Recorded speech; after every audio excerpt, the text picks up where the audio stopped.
Shmini, ideas in the realm of Gematria from the Parshah and Daf Yomi for the Geulah. This is Article 6.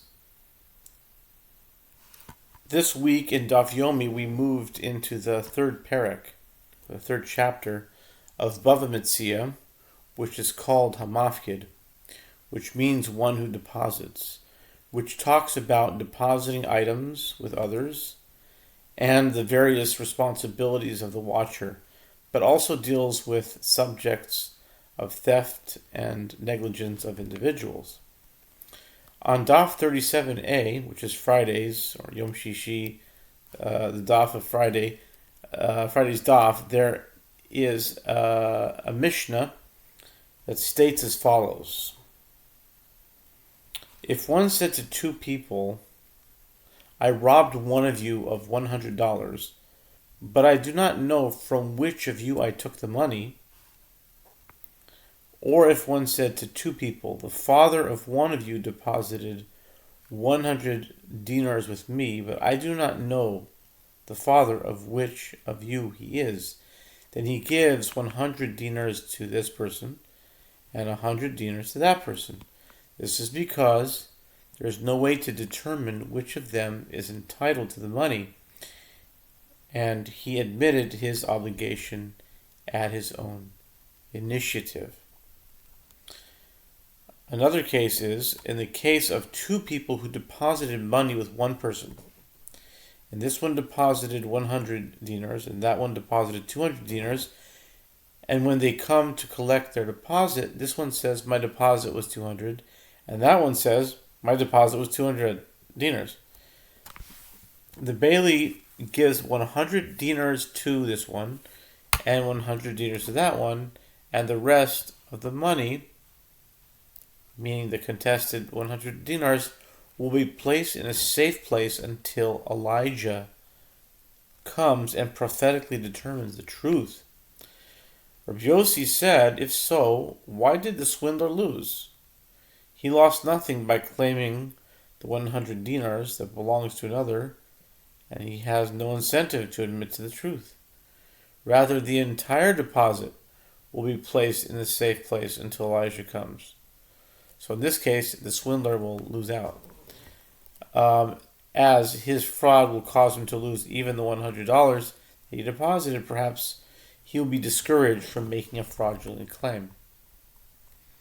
And likewise, if two people deposited two vessels, one worth 100 dinars and one worth 1,000 dinars, and this one says the expensive vessel is mine, and that one says the expensive vessel is mine, the Bailey gives a small vessel to one of them, and from the proceeds of the sale of the large vessel, he gives the value of the small vessel to the other, and the rest of the money is placed in a safe place until Elijah comes.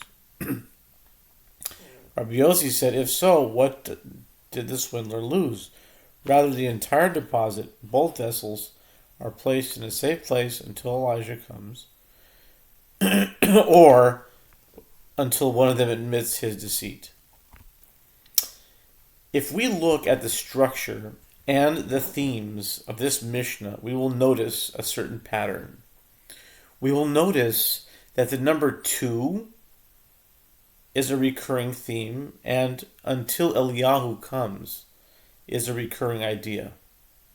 In this Parshah Shmini, we have two individuals who play a very noticeable role in the story told in this Parsha, the two sons of Aaron, Nadav and Avihu, who offered incense in the Mishkan without being authorized or commanded to do so, which resulted in their deaths.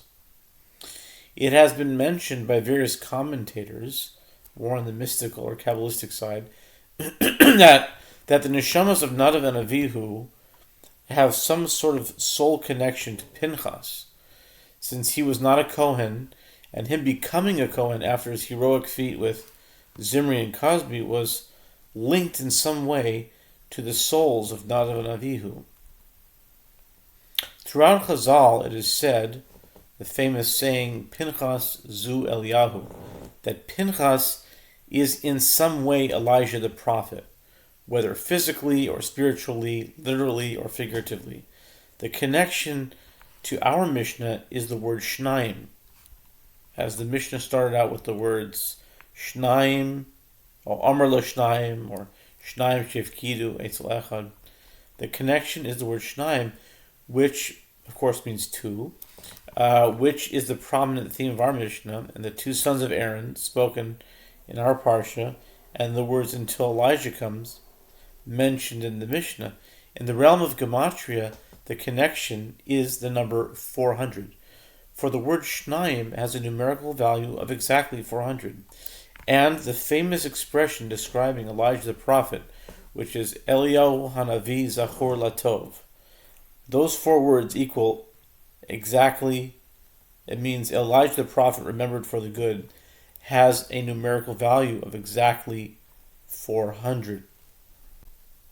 There is yet another connection in our Parsha to this theme of two. In this week's Parsha, we learn all about the kosher and non-kosher animals. And there are famous signs of the kosher animal, which are precisely two. Namely, chewing its cud and having split hooves. Regarding the chazir, the pig, it is not kosher because while it does have split hooves, it does not chew its cud, and therefore it is not kosher.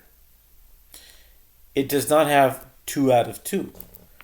The Or HaChaim HaKadosh, the Holy Or HaChaim, famously comments on this verse in Leviticus 11:7 that although it is not kosher now, one day in the future, in the time of the redemption, its nature will change and turn around and become kosher, whether figuratively, spiritually, or symbolically.